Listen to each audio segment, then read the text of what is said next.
All right, everybody, buckle up.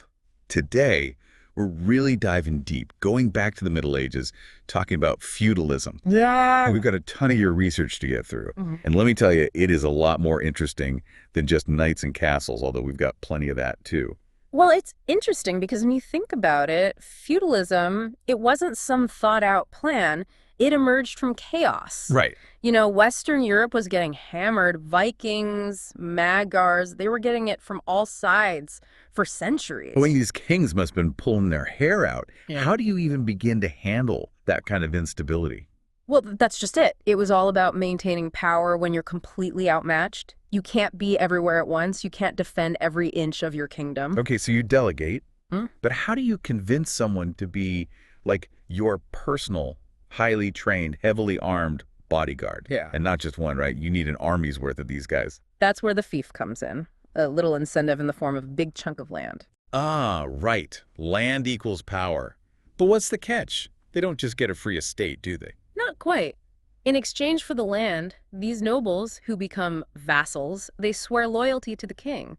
They promise to answer the call to arms with their own knights whenever and wherever the king needs them. Okay, so it is a you scratch my back, I'll scratch yours sort of deal. Pretty much. And that forms the basis of the whole feudal system. So if I'm picturing this right, it's this neat pyramid. You've got the king at the top, nobles below. You've got the right idea, but it gets even more intricate. It's not just a straight line from the king to the nobles. Oh, so. Think of those Russian nesting dolls, those powerful nobles, the ones who got land directly from the king.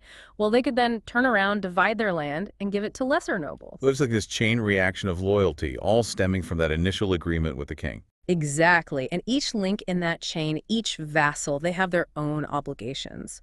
Military service, showing up at court, even giving advice. It created this complex web of relationships, all bound by oaths and tradition.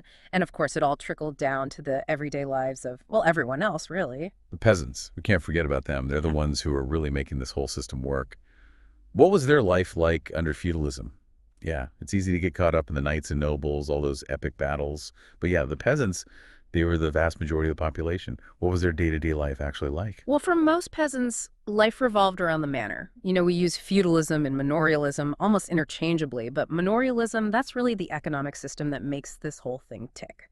So imagine a village, pretty much self-sufficient, fields, meadows, all surrounding the manor house. Okay, so it's kind of like that idyllic countryside image, but obviously the reality was probably a bit grittier, less romantic. Definitely. We're talking about a very specific way of life. You'd have specialized buildings for everything, a blacksmith, a bakery, a mill for grinding grain. And at the heart of it all, you have the Lord's manor house. That's where the decisions were made. And all of this is happening on the Lord's land. Right, exactly. The domain, as it was called. And it was the peasants, most of whom were serfs, who worked that land. Serfs, right, not slaves. Important distinction. We touched on it earlier, but it's worth repeating. Absolutely. A serf wasn't owned outright, but they were tied to the land. Couldn't just up and leave if they felt like it. So their life was basically predetermined, born into this system, worked the land, very little social mobility. For the most part, yes, though it's not like they were working for nothing. They had their own plots to farm, and they received protection in exchange for working the Lord's lands. It was a trade-off. A trade-off, sure, but still, a system seemingly locked in place. You've got these powerful nobles, dependent peasants, but it didn't last forever, did it? I mean, we're talking about it as history, not as the current state of things. You're right, no system lasts forever. And what's fascinating is that the seeds of feudalism's decline, they were sown in part by the very stability that feudalism created. Oh, that's interesting. How so? Well, think about it. With fewer Viking raids, less chaos, towns, they started to flourish again. Trade routes reopened, new ideas started flowing, new opportunities popped up. It was a slow burn, but a burn nonetheless. So are we talking about the rise of, like, a merchant class? People finding new ways to gain wealth and influence outside of the feudal system? Exactly. Imagine you're a peasant, but you're skilled, right? Let's say you're a fantastic weaver.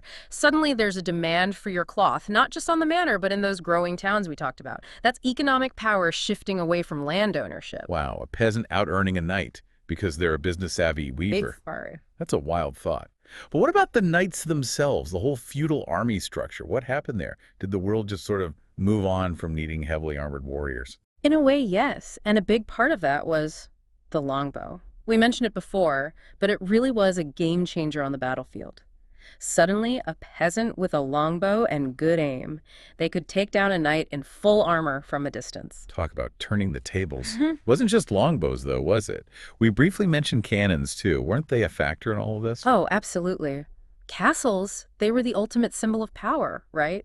Impregnable, everyone thought. But then cannons came along, and, well, those thick walls didn't seem quite so strong anymore. Cannons changed how wars were fought. Technology, shifting the balance of power once again. It's a good thing we don't have to worry about castle-destroying weaponry these days. But it seems like the decline of feudalism was more than just new weapons, wasn't it? There are larger forces at play, right?